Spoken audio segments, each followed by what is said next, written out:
Hello everyone, myself Dr. Navneet Franklin James, and today I am going to discuss about folds. In our previous lecture I have already told you about what is fold, what are the elements of fold and symmetry and about the anticline and synclines. Now we will continue with the types of and classification of the fold. So firstly we will start with symmetrical and asymmetrical fold. So as I have already told you that anticline folding and syncline folding, basically two types of foldings are there. So anticline folding and syncline folding, and also I have told you about axis and axial plane. So in this symmetric and asymmetrical fold we have to focus on this axis of और axial plane.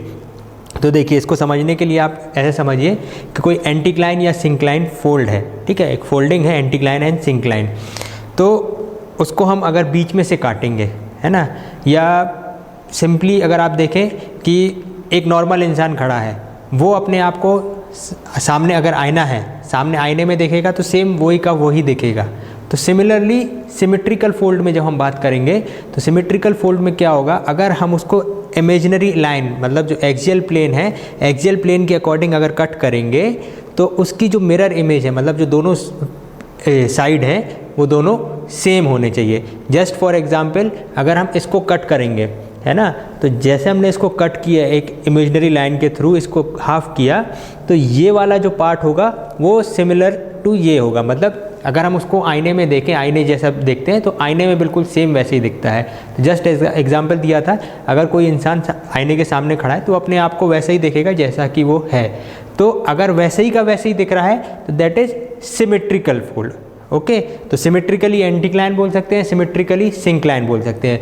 Now next comes what is asymmetrical fold. Second diagram में आप देख सकते हैं कि जब हम उसको इमेजिनरी एक्सिस के थ्रू कट करेंगे, किसी भी फोल्ड को अगर हम इमेजिनरी एक्सिस के अलॉन्ग में कट करेंगे तो वो जो दोनों पार्ट जो कट होगा, दोनों पार्ट एक दूसरे को मैच नहीं करेगा, है ना. हो सकता है कि 50% मैच करे, 50% मैच ना करें, है ना, 100% मैचिंग नहीं होगी. जहाँ पे 100% मैचिंग नहीं होगी दैट इज़ एसिमेट्रिकली फोल्ड. तो एसिमेट्रिकल फोल्ड में भी हम बोलेंगे कि asymmetrically anticline and asymmetrically syncline. देखिए आप देख सकते हो उसमें beds in one limb is more have dip more steeply than those in the others. मतलब दोनों में डिप डिफरेंस है. मतलब ऑब्वियस सी बात है, अगर जो सेम कटा नहीं है तो एंगल में डिफरेंस आएगा. तो that is basically asymmetrical fold. Now next comes plunging and non plunging fold. तो प्लंजिंग फोल्ड और नॉन प्लंजिंग फोल्ड को आप ऐसे समझ लीजिए, एक हिंज लाइन जो हमने प्रीवियस लेक्चर में डिस्कस की थी, हिंज लाइन या फोल्ड एक्सिस जिसकी बात करते हैं. तो अगर वो फोल्ड एक्सिस जो है वो हॉरिजॉन्टल हुई, है ना, जो फोल्ड एक्सिस जो फोल्ड हो रहा है, एंटीक्लाइन की बात करें चाहे सिंक्लाइन की बात करें, आप किसी की भी बात करें, जो फोल्ड एक्सिस की बात कर रहे हैं या हिंज लाइन की जो हम बात कर रहे हैं, अगर वो हॉरिजॉन्टल हुई तो that is non plunging fold, है ना. फर्स्ट डायग्राम में आप देख सकते हैं. और अगर वो हिंज लाइन या वो एक्सिस जो है वो कुछ एंगल बना रही है ग्राउंड के साथ में, ओके, ये हॉरिजॉन्टल हो गया. अगर ये कुछ एंगल बना रही है ना, कोई सा भी एंगल बना रही है, तो that fold is called plunging fold. तो आप अपने डेफिनेशन में पढ़ सकते हैं, जैसे डेफिनेशन पढ़ के बताए, the plunge of a fold I have already discussed in previous lecture. So as it has been described as the inclination of the fold axis to the horizontal plane. Based on this, that is whether the axis of a fold is inclined or horizontal, the folds are grouped as plunging or non plunging. मतलब आप समझ गए ना, inclined और horizontal. अगर inclined है तो plunging है, और अगर horizontal है तो that is non plunging. तो in geological maps when strike lines are drawn from both the limbs for a non plunging fold they will be mutually parallel. मतलब जो हम बोल रहे हैं ना, लिम्स जो होती हैं, है ना, जो स्लोपिंग साइड बोलते हैं जिसको हम बोलेंगे sloping side from axial from crest to trough, जो स्लोपिंग लाइन रहती है दैट इज हिंज. तो वो दोनों जो स्लोपिंग जो लिम्स रहती हैं वो लिम्स जो है वो दोनों पैरेलल होंगी इन case of non plunging fold. Okay, and for a plunging fold they will be either converging और डाइवर्जिंग बट नॉट पैरेलल. मतलब कुछ एंगल होगा जो भी होगा, लेकिन पैरेलल एक दूसरे से पैरेलल नहीं होगी तो प्लंजिंग की बात करेंगे, है ना. तो अब देख सकते हैं कन्वर्जिंग और डाइवर्जिंग होगी. Then next comes open fold and close fold. तो ओपन फोल्ड और क्लोज फोल्ड को आप ऐसे समझ लीजिए कि जो बेड्स डिपॉजिट हुए हैं तो जो उसकी थिकनेस है ना, जो थिकनेस होगी बेड्स की, जैसे एक बेड ये हो गया, सिमिलरली इसके नीचे एक और बेड डिपॉजिट हुआ है, इसके नीचे ऐसे बेड्स डिपॉजिट होते गए, तो जो उसकी थिकनेस है वो सेम रहेगी, हर बेड की थिकनेस सिमिलर रहेगी। मतलब ऊपर वाले बेड की अगर थिकनेस 5 सेंटीमीटर है तो नीचे भी 5 हर जो नीचे जैसे जैसे हम जाते जाएंगे फोल्ड में वैसे वैसे उसकी जो थिकनेस है वो 5 सेंटीमीटर ही रहेगी। तो that is called open fold. Okay, मतलब thickness of the bed fold में जो जितना भी बड़ा फोल्ड होगा, जितने भी उसमें बेड्स डिपॉजिट होंगे उसमें सेम रहेगी, तो वो कहलाएगा ओपन फोल्ड। और क्लोज फोल्ड में जो उसकी थिकनेस रहेगी वो वेरी करेगी। आप डायग्राम देख सकते हैं, नीचे के डायग्राम में आप देखिए, पहले वाला जो डायग्राम है वो ओपन फोल्ड का दिखा रहा है। उस ओपन फोल्ड में आप देख सकते हैं, है ना, जो थिकनेस है वो आपको देखने में ही समझ में आ रहा है कि वो सिमिलर है। नेक्स्ट आप उसी की जस्ट बाजू में देखिए क्लोज फोल्ड। क्लोज फोल्ड में आप देख सकते हैं उसकी जो थिकनेस है, जहाँ पे वो कर्व हो रहा है ना, जहाँ पे एंटीक्लाइन सिंक्लाइन की हम बात कर रहे हैं, तो जो एंटीक्लाइन और सिंक्लाइन की बात आप देखिए तो वहाँ पे जो फोल्ड की जो थिकनेस है वो डिफर कर रही है, एक छोटा दिख रहा है तो एक बड़ा दिख रहा है, तो that is close fold. Okay, तो मतलब ये ओपन और क्लोज फोल्ड की जब भी बात आएगी तो अपन सीधा सीधा बोलेंगे कि क्या है, थिकनेस देखेंगे हम उस चीज़ की। चलिए थोड़ा सा डेफिनेशन की बात कर लेते हैं इसकी। Depending on the intensity of deformation the beds of the fold may और may not have uniform thickness. जो बात करी थी थिकनेस की, अगर यूनिफॉर्म थिकनेस हो भी सकती है और नहीं भी हो सकती है।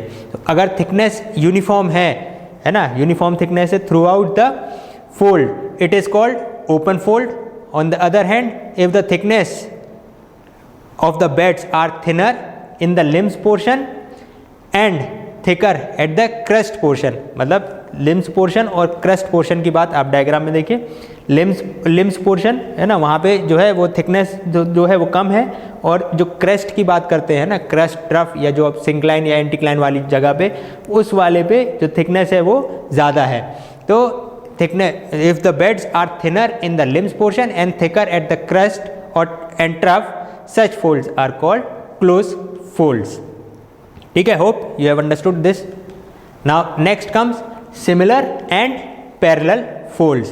Similar folds आप नाम से भी समझ सकते हैं। सिमिलर मतलब जो एक जैसा दिखता है ना, जो जिसके बेड्स सिमिलर वे में बिहेव कर रहे हो या सिमिलर पैटर्न में या सिमिलर स्टार्टा हो उसमें, दैट इज सिमिलर। और पैरेलल फोल्ड्स है ना, पैरेलल फोल्ड्स मतलब पैरेलल होने चाहिए। तो थोड़ी सी डेफिनेशन देखते हैं इसमें। Based on the shape of fold remains the same और alter with depth, folds are grouped as similar और parallel folds. In case of similar folds the shape और pattern of fold remain the same as depth. Okay, इसमें आप क्या बोल रहा है, the shape और pattern of fold remains same. Diagram में आप देखिए, ये जो आपको दूसरा डायग्राम दिख रहा है ना, दूसरा डायग्राम वो रिप्रेजेंट कर रहा है सिमिलर फोल्ड को। सिमिलर फोल्ड में आपको क्या बोल रहा है कि द शेप या पैटर्न है ना, इसका शेप या इसका पैटर्न सेम है। जो 3 लेयर्स दिख रही हैं आपको, ये तीनों लेयर में अगर इसमें आपका इसका शेप और पैटर्न सेम है तो वो कहलाएगा सिमिलर फोल्ड्स। ओके, अब डायग्राम में देख सकते हैं है ना, जो कर्व हो रहा है ना, जो एंटीक्लाइन बन रहा है और जो सिंक्लाइन बन रहा है, वो तीनों लाइन का आपको सेम दिख रहा है ना। तो वो ही चीज़ सिमिलर फोल्ड हो जाती है। और पैरेलल फोल्ड की जब बात करते हैं तो पैरेलल फोल्ड क्या होता है, इन case of parallel fold the crust and trough become pointed और एंगुलर। मतलब आप फर्स्ट वाला डायग्राम देखिए, क्रस्ट एंड ट्रफ। क्रस्ट का मतलब जो उठा हुआ पार्ट है ना, जो ऊपर वाला पार्ट है, जिसको है ना ऊपर वाला पार्ट, और नीचे वाले पार्ट को हम बोलेंगे ट्रफ है ना। ये देखिए आप, ऊपर वाला पार्ट जो दिख रहा है ये इसका जो हाईएस्ट पॉइंट हो गया वो क्रस्ट हो गया, और नीचे वाले पॉइंट में आप देखिए तो नीचे वाले पॉइंट का जो लोएस्ट पॉइंट हो गया वो ट्रफ हो गया।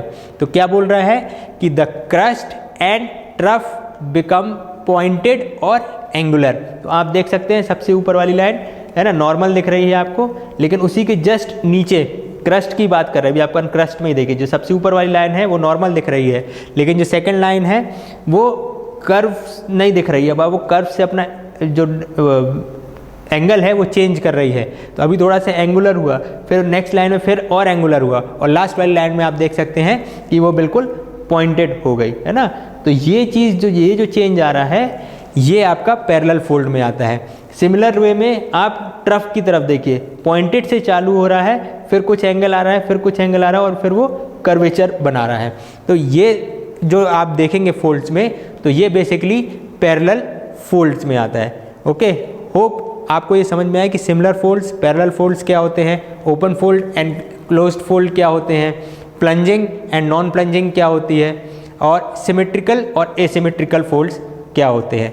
तो अब हमारे पास बेसिकली फोल्ड्स क्या होता है, elements of folds, then anticline, syncline, then symmetrical folds, open folds, close fold, plunging folds, non plunging folds, then similar folds and parallel folds, ये हम कवर कर चुके हैं। इसके आगे कुछ मिसलेनियस टाइप्स के फोल्ड्स आते हैं। तो miscellaneous fold types of fold I will cover in next class.